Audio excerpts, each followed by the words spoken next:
Both George W. Bush and Barack Obama have declared that Islam is a religion of peace. Anjem Chowdhury begs to differ. You can't say that Islam is a religion of peace, because Islam, it does not mean peace. Islam means Islam submission. So the Muslim is the one who submits. You know, there's a place for violence in Islam. There's a place for jihad in Islam. Chowdhury is the leader of Islam for UK, a group recently banned in Britain under the country's counter-terrorism laws. He wants Islamic Sharia law to rule the United Kingdom and is working to make that dream a reality. He's seen here converting a 10-year-old British boy to Islam.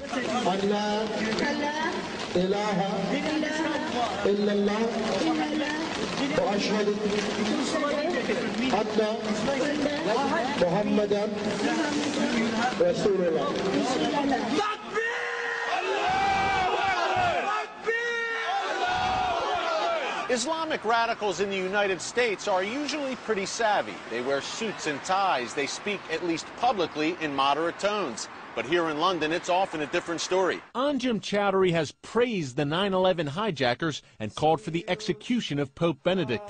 Chowdhury told CBN News his group is a non-violent political and ideological movement that resides in the UK under a covenant of security.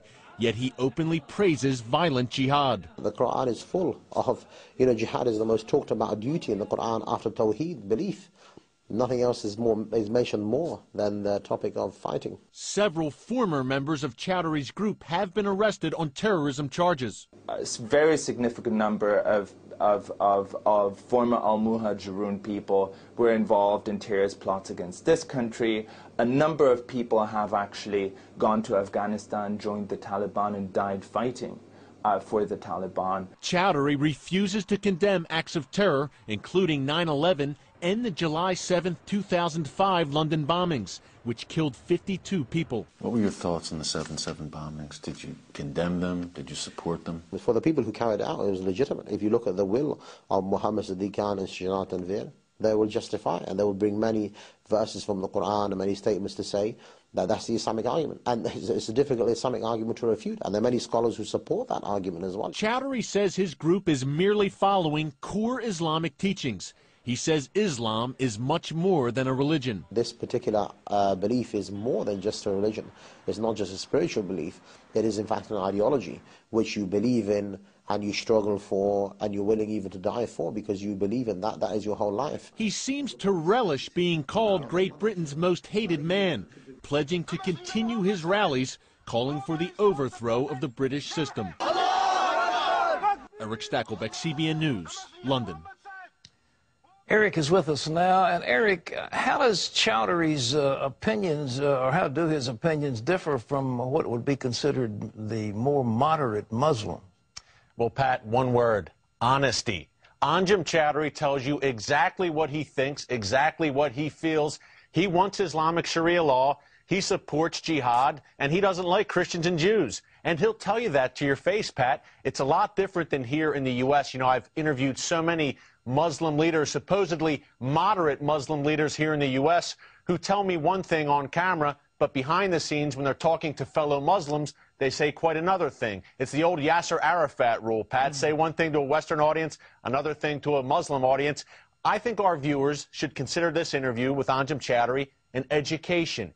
He is telling you exactly what they really believe, and we need to prepare for it. How do you think George Bush and our current president got so snookered? Maybe our president isn't snookered. Maybe he's a crypto-Muslim. I don't know. What do you think? You know, Pat, it's tough to say. I think honestly, there's just an ignorance about Islam. If you look back to the Cold War, you look back to the 1980s, Ronald Reagan was a guy who devoured everything he could get his hands on about communism, Marxism, Stalinism, the Soviet Union. He knew the enemy. I think our political leaders today, Pat, on both sides of the aisle are completely ignorant about Islam. We had a Democratic leader just 3 years ago who didn't know the difference between Shia and Sunni. And this was a guy sitting on an Intel committee, Pat. So there's ignorance across the board. And the reality here, Pat, let's face it, it's difficult to accept. It's not a pleasant reality that Islam it has a violent streak. It's much easier to sugarcoat it and say, hey, Islam is a religion of peace. We can reason with these people. No. I sat down with Anjem Choudary for over an hour there in London, Pat, and I'll tell you, you can't reason with him. He's not going to budge from this belief, and that belief is jihad. What do you think about political correctness? Have the American people been so seduced by political correctness that they refuse it? We won't even mention Islam now in official proclamations. Political correctness, Pat, could end up being the death of us. I think political correctness right now is killing Europe. The reluctance, once again, to identify not only the enemy, but what the enemy believes. This is what they believe. And, Pat, as Choudary said, they're getting this from the Koran. They're getting it from the Hadith. I wish it wasn't so, but it is. And it's been in there for 1,500 years. And to them, this is unchanging. It can't be changed. What we need is some Muslims. We can't do it. Some Muslims have to step up, look at the Quran and say, hey, we have to bring this up to date to the 21st century. It's not the 7th century anymore. We need to bring it into the modern day. We need to strike these verses about jihad and try to translate in a way that it doesn't apply to the present day. That's a very, very tall order, Pat. As you know, that's what we need. I don't know that we'll get it. Eric, I don't think we will either, but it looks like this violent confrontation is coming up all around the world, and there's no escaping. We've just got to be strong and fight these things where we can. But Eric Stakelbeck, great work. Keep it up. We appreciate you, brother. Thank you, Pat.